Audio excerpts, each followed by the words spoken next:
നിങ്ങളുടെ ഇഷ്ട പരമ്പരകളുടെ മുഴുവൻ എപ്പിസോഡുകളും ടെലികാസ്റ്റിന് ശേഷം എക്സ്ക്ലൂസീവായി സൺ നെക്സ്റ്റ് ആപ്പിലൂടെ കാണൂ. ഇന്ത്യൻ ഉപഭോക്താക്കൾക്ക് മാത്രം സൗജന്യം. ഇതമ്മേ, എന്റെ കണക്കായിട്ട് ഇതുകൂടി ഇരിക്കട്ടെ. ദാ.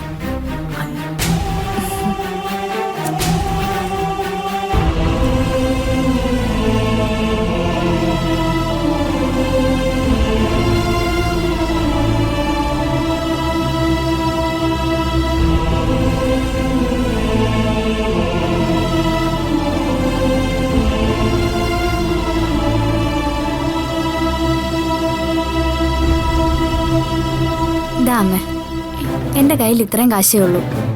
ഉള്ളത് കൊണ്ടാവട്ടെ, ഞാനിത് സന്തോഷത്തോടെ തരുന്നയാ.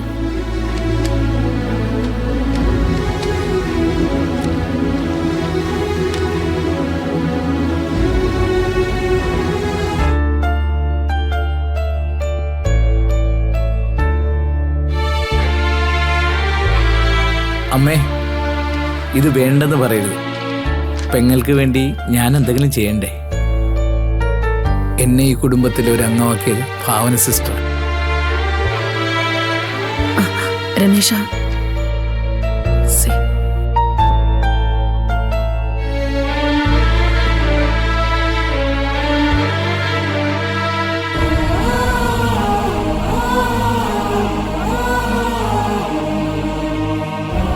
രമേശനും എനിക്ക് സേതുവിനെ പോലെ തന്നെ. അണ്ണാ, അണ്ണന്റെ വകയായിട്ടൊന്നും കൊടുക്കുന്നില്ലേ? എൻ്റെ എവിടെ നടക്കാശ്, അല്ലെങ്കിൽ പിന്നെ ആരുടെയും കടം വാങ്ങും. എന്തായാലും സ്വർണ്ണം എടുക്കാൻ പോകുന്ന ഞാനല്ലേ. ഇത് കുറവെന്തെങ്കിലും വരുവാണെങ്കിൽ കേറ്ററിങ്ങിന്റെ അഡ്വാൻസ് എടുത്ത് കൊടുക്കാം. എടാ, അതെല്ലാം നിന്റെ ഇഷ്ടം. നമ്മൾ പറഞ്ഞ ഉരുപ്പടി എത്രയാണോ അത് തികയ്ക്കണം, അത്രേ ഉള്ളൂ. ഇതെന്താ ഗായത്രി, ഭാവനയ്ക്ക് കല്യാണ സമ്മാനം കൊടുക്കാൻ വേണ്ടി പിരിവ് നടത്തുവാണോ?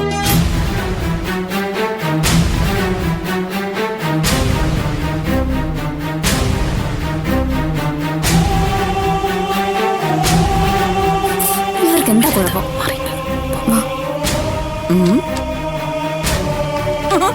ഈ നക്കാപ്പിച്ചം കൊണ്ടാണ് അങ്ങോട്ട് പോകാൻ പോകുന്നത്.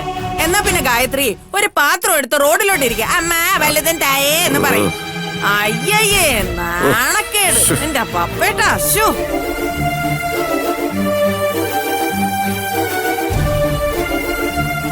ഒന്നല്ലോ നാശങ്ങള്. ഇതിനൊന്നും വീട്ടിലും കിടന്നൂടെ?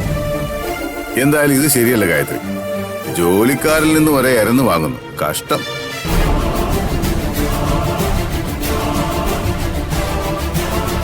രമേശേട്ടൻ ഞങ്ങക്ക് ജോലിക്കാരനല്ല, ഒരേട്ടൻ തന്നെയാ.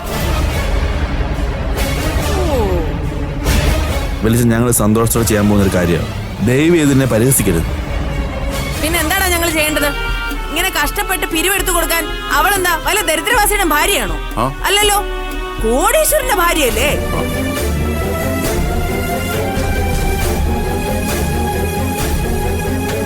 ഈ വിവരം അവളോ മറ്റുള്ളവരോ അറിഞ്ഞാലുള്ള അവസ്ഥ എന്തായിരിക്കും?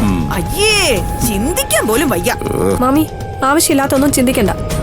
ഈ ഒത്തൊരുമയുടെ സുഖം നിങ്ങൾക്കൊന്നും പറഞ്ഞാൽ മനസ്സിലാവത്തില്ല. ഒത്തൊരുമയെന്ന് വെച്ചാ തെണ്ടിപ്പിരിക്കലാണെന്ന് ഞങ്ങൾക്കറിയില്ലായിരുന്നു. ഇപ്പൊ മനസ്സിലായി.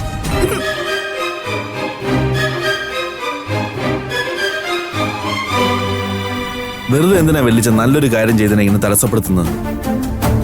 ഞങ്ങൾ മറ്റാരുടെ ഒരു സാധനം വാങ്ങിക്കുന്നില്ലല്ലോ. ഇവിടുത്തെ ലക്ഷണം കണ്ടിട്ട് ചോദിക്കാതെയാണ് ഈ രമേശൻ പോലും ഈ 10-20 ഒക്കെ നുള്ളിപ്പറക്കി കൊണ്ടുവന്നെന്ന് ഞങ്ങൾ വിശ്വസിക്കത്തില്ല സേതു.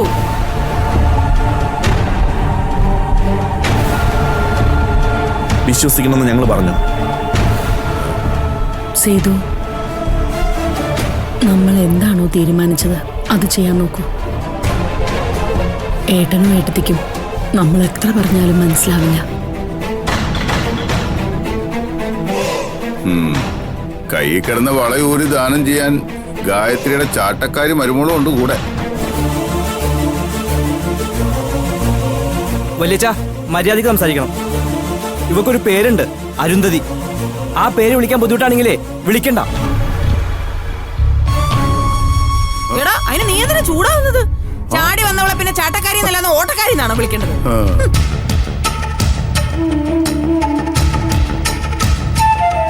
അരുന്ധതി, നീ വന്നേ. ഇവിടെ നിന്നാ ശരിയാവത്തില്ല. അവളുടെ സ്വർണം പോയി, പോരാത്തതിന് പേരുദോഷവും. അവരെ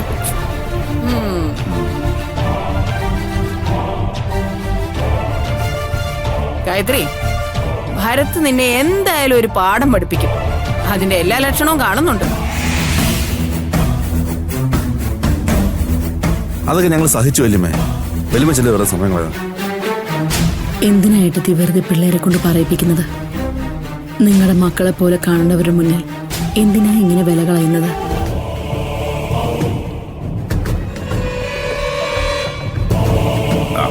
നീ തന്നെ ഇവർക്ക് വളം വെച്ച് കൊടുക്കുക ഗായത്രി.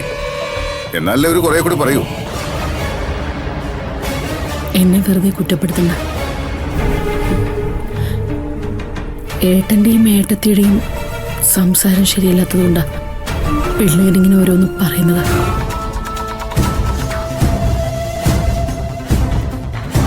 നിങ്ങളായിട്ട് തന്നെയാ നിങ്ങളുടെ വില കളയുന്നത്. പപ്പേട്ട, ഗായത്രി പറഞ്ഞു കേട്ടോ, നമ്മൾ ഇവിടെ വലിഞ്ഞു കയറി വരാൻ പാടില്ലായിരുന്നു. അങ്ങ് അതിനി പ്രത്യേകം പറയണം. മായ വല്ലതും പറഞ്ഞായിരുന്നോ? ഇല്ല മാമി, മാമിക്ക് തോന്നിയതാവും. സേതുണ്ണ, നമ്മളിങ്ങനെ നിന്നാ മതിയോ? ഇന്ന് ആ കല്യാണപ്പറ്റി അഡ്വാൻസ് തരാന്ന് പറഞ്ഞതാ. അണ്ണാ ഞാനത് മറന്നു വേടാ. ഓ, മറന്നുപോയെന്ന്. അത്രമാത്രം ഓർഡർ വന്ന് തലയ്ക്ക് മോളിൽ നിൽക്കുവാണോ? അതെ, ഇപ്പൊ തന്നെ നിലവില് 7 കല്യാണത്തിന്റെ ഓർഡർ ഉണ്ട്. രമേശ, നീ വെറുതെ എന്തിനാ ആവശ്യമില്ലാത്ത കാര്യങ്ങളൊക്കെ പറയുന്നു? അയ്യോ, നമുക്ക് പോവാം. ഞാൻ ഇറങ്ങും.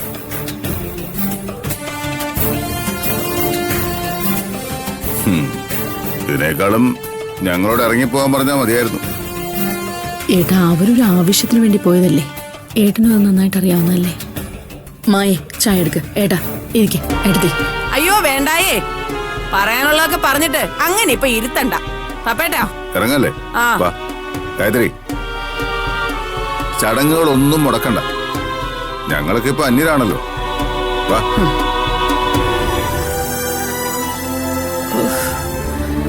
എന്റെ ഈശ്വര. അമ്മേ, ആ പറഞ്ഞിട്ട് പോയതിന്റെ പൊരുൾ എന്താ നമുക്ക് മനസ്സിലായോ? പിന്നെന്താ ഇതിൽ മനസ്സിലാക്കാൻ എന്തിരിക്കുന്നു? നമ്മൾ അവരെ വിളിക്കാത്തതിന് കുത്തി പറഞ്ഞേച്ച് പോയതാ. അപ്പൊ അമ്മയ്ക്ക് കാര്യം മനസ്സിലായല്ലേ? പിന്നല്ലാതെ. ഈ 2 എണ്ണത്തിനെയും കൂടി അവിടോട്ട് കൊണ്ടുപോയാ ഉറപ്പായും അടുത്തടി അവിടെ ഉണ്ടാക്കും.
ഭാവന, ഇരിക്കും.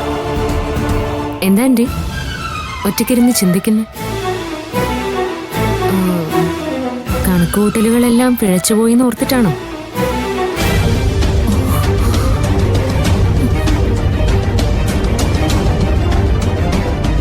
ഇത്ര പെട്ടെന്ന് ഞാൻ വീൽ ചെയറിൽ നിന്ന് എണീക്കുന്ന ആന്റി പ്രതീക്ഷിച്ചില്ല അല്ലേ? ആന്റിയുടെ ഇപ്പോഴത്തെ അവസ്ഥയിൽ എനിക്കിപ്പോ ചോദിക്കാനോ പറയാനോ ഒന്നും പറ്റുന്നില്ല. എന്നാലും ഞാൻ പറയാ, ഇനിയെങ്കിലും എന്റെയും സൂര്യയുടെയും മനസ്സ് ആന്റി മനസ്സിലാക്കണം. നീ എന്താ മോളെ ഇങ്ങനെയൊക്കെ പറയുന്നത്? ഞാൻ നിങ്ങളെ മനസ്സിലാക്കിയില്ലെന്ന് ആരാ പറഞ്ഞത്? മോളല്ലേ സൂര്യയുമായിട്ടുള്ള വിവാഹത്തിൽ നിന്ന് സ്വയം പിന്മാറിയത്? അവസാനം നീ തന്നെയല്ലേ മാനസ മോളെ സൂര്യക്ക് വേണ്ടി കണ്ടെത്തിയത്? എന്താ അതൊക്കെ നീ മറന്നുപോയോ? ഈ അവസാന നിമിഷം എന്റെ മോന്റെ ജീവിതത്തിലേക്ക് നീ മടങ്ങി വന്നതിൽ ഞാൻ എത്രമാത്രം സന്തോഷിക്കുന്നുണ്ടെന്നറിയാമോ? വേണ്ട ആന്റി. വീണ്ടും വീണ്ടും ആന്റിയുടെ നാവിൽ നിന്നും നട്ടാൽ കുരുക്കാത്ത നുണകൾ പറഞ്ഞു കേൾക്കുമ്പോൾ സഹിക്കാൻ പറ്റുന്നില്ല.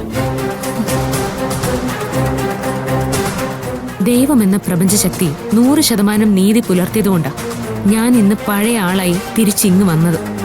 അതും മനസ്സും ശരീരവും പൂർണ്ണമായും തളർന്നു പോയതിനു ശേഷവും.